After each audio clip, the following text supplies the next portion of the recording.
Hello, my name is Michael Lambert, and today I'm going to talk about global warming and about immigration. But before I start, there's just a couple of small points I'd like to make. Um, you know, almost every video you watch, you'll be asked to like and subscribe before it starts. I always forget. I'm always thinking about what I'm going to say, and I tend to forget. And so I did just want to ask you, if you haven't already subscribed, I would be grateful if you would do so. And if you know of anybody who you think might be interested in what I have to say, if you could pass on a link or let them know, I'd be most grateful. Last week I made a big mistake in that I criticised Keir Starmer, and that's beyond the pale. And as a result, lots and lots of people unsubscribed. I think the assumption is that if you criticise Keir Starmer, you're then some kind of a right-wing extremist Tory nutjob. The other point I wanted to make very briefly was that earlier today, with three very good friends of mine who you probably know, that's Max Rospier, Rob Groves from Truth to Power, and Alex from Political X, I took part in a discussion for Sunday brunch, which will be available from Sunday. And it was a nice, they're lovely people. It was a nice discussion. We had a good time. And if you'd like to watch, I'll leave a link down below. So I want to talk today about global warming because I'm finding it difficult to understand why this is not the absolute priority for everybody. This is the biggest challenge that we have ever faced, ever, not just in recent times. It is the biggest challenge ever. It is an existential challenge. Clearly, the planet is getting hotter. Yeah, we see it all the time. We're not, if we live in Northern Europe, we're not so affected. We've got some nice weather and it's quite warm and few record days. But in other parts of the world, it's perfectly clear that this is an extremely serious matter. And as I say, I don't really quite understand why it's not being taken more seriously. If you look at the news in the UK, this last week. Every news program, every newspaper and podcast, all the rest of it. The obsession all week has been with a question of an email, some messages that might have been sent by a newsreader. This is not really what should be preoccupying the nation when the economy is falling to pieces, when everybody's very anxious about what's going to happen and so on, and when we have this massive problem of global warming. And the only people who seem to be actually doing anything about it are all these youngsters, these Just Stop Oil and so on. And they're as is often the case, as often been the case in the past, they're regarded as sort of nutters. They're all students. They don't know any better, and they eat tofu and wear sandals and they're rather irritating, interrupting Wimbledon or whatever it may be. The fact of the matter is that they understand. They know that their children and grandchildren may not have anywhere to live, because if the rate of heating up of the planet continues, vast swathes of the Earth are going to be uninhabitable. And life in temperate climates is going to be quite different. So it really is a serious problem. And I was thinking about how it compares with COVID. When COVID happened, it had the potential to affect everybody. Anyone could catch it, and the whole world was concentrated on worrying about COVID, and governments and health departments are all work so hard and tirelessly to develop vaccines and distribute vaccines and so on. Because of such an effort, we all got through it, and life has more or less returned to normal. I know some people have got long COVID and so on, and that's terrible. And I know that in many ways our sort of work-leisure balance has changed and people working from home all this. But nonetheless, it was a huge crisis and we got through it. But with global warming, because it doesn't directly involve very many people, it's just not given that priority.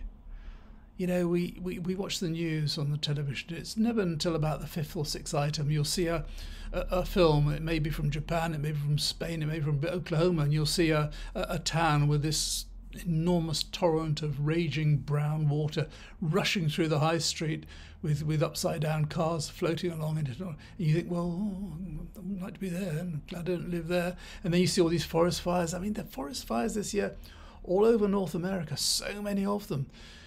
And you think, well, I wouldn't like to live there, but anyway, I'm here. But it is happening all the time, and it's happening more and more. And we don't know how bad it's going to get. And not only that, it's making more and more areas more difficult to survive in. It's affecting production of, growth of crops and so on. And a lot of places in Africa, for example, they can no longer keep cattle because it's too hot. People can't work outside and so on. It really is having a profound effect upon those who it's affecting. The rest of us, well, we need to do something about it. We could have a conference and we should do a bit more recycling and companies, they'd like to stop doing all these things that are adding to global warming, but it might affect the bottom line, and we can't upset the shareholders by doing that. And you see, there are so many things that we could do that it wouldn't be very difficult, but people would never stand for it. For example, one of the biggest producers of gases that are affecting global warming, methane, which is cattle.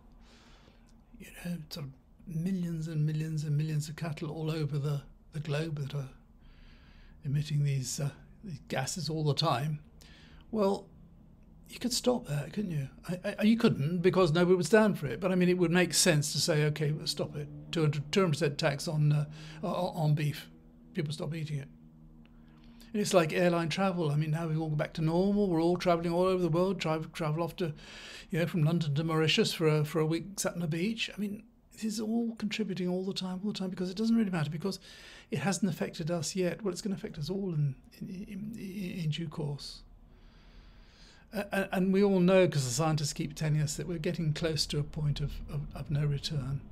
It's like someone go to the doctor, and the doctor says, well, you've got an ear infection and you've got ingrowing toenail. Oh, and by the way, you've got a terminal cancer, but we can stop it. We can stop it getting any worse. We can't get rid of it. We can't make it any smaller, but we can stop it getting any worse. But it'll mean you have to change your lifestyle. You have to take a lot of drugs and all the rest of all sorts of treatments. So the patient says, nah, it's all right. Just sort out my ear and my foot. I'll not bother with the other. Well, I'll come back later on when I've got more time to deal with the cancer. It's absolute priority, and I just don't see how people are going to be persuaded, because we have this constant problem, second to global warming, which affects the whole planet, and that is greed. It's greed for money, greed for power. Politicians don't want to make decisions that might make people's lives less agreeable or more difficult because of taking action to combat climate warming, and companies don't want to do anything that's going to affect the bottom line.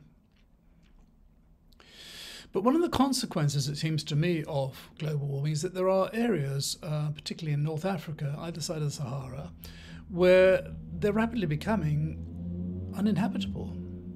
And so you've got millions, tens of millions, maybe hundreds of millions of people living there who are just simply not going to be able to survive. And they're going to be faced with two options: stay there and die, or move. And we already have so much problem with asylum seekers and migrants and so on, who are escaping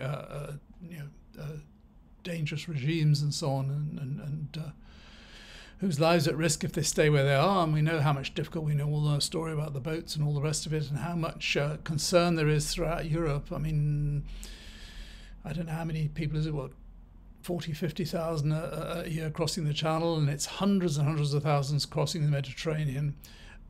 I mean, these are people who are they're not escaping global warming, they're escaping, well, most of them aren't anyway, they're escaping regimes where they're in danger. Some of them, admittedly, are also economic migrants.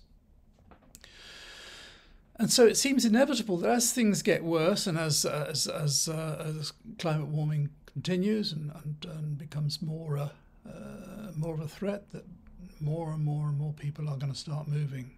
And if you live in Africa and you want to go somewhere where you might have a chance of surviving, you're going to go north. And I just don't see how you stop the tides that are going to come. I simply don't see. What are you going to do? Sink the boats?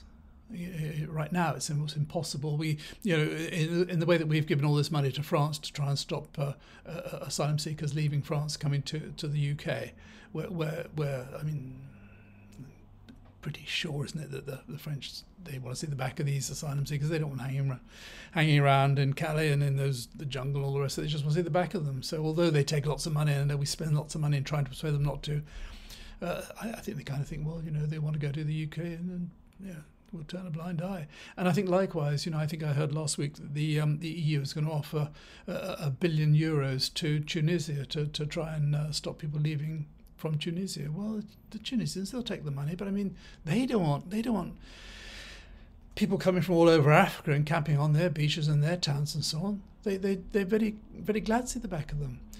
And so I just don't see how you stop this flood that is likely to come.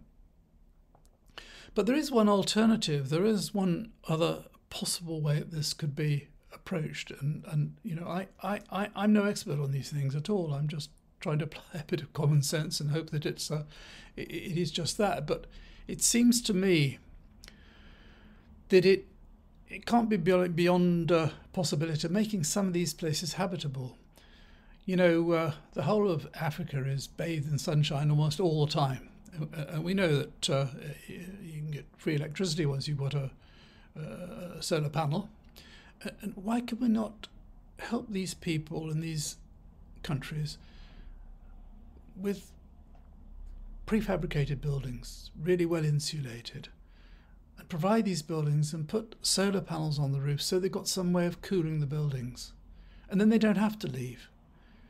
And if you can do that with houses, and they're very cheap, you go on these Chinese websites and you'll see you can buy prefabricated buildings, very simple admittedly, but for $5,000, $6,000, $7,000.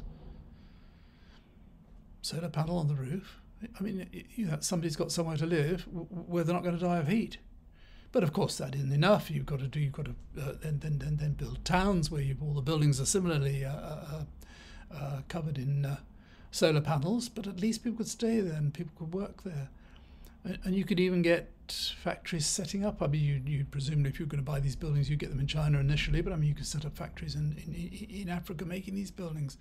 I know it's a ridiculous contrast, but I mean, there are hundreds of thousands of people, millions of people living in the Middle East. I mean, in great luxury, admittedly, but I mean, in these extremely inhospitable climates, where the temperatures are in the 40s and 50s very often. I mean, because they've all got air conditioning. Now, I'm not suggesting that all these little houses in Africa should be air conditioned to that sort of standard, but obviously not. But I mean, just basic reducing the temperature so that at least they're habitable.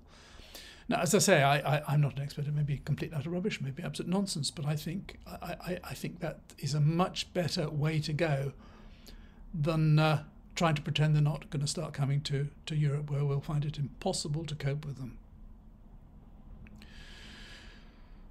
So anyway, that's what I think about it. I think what it would require is some big foundation being set up, some big charity set up to invest a lot of money in getting this sort of thing started.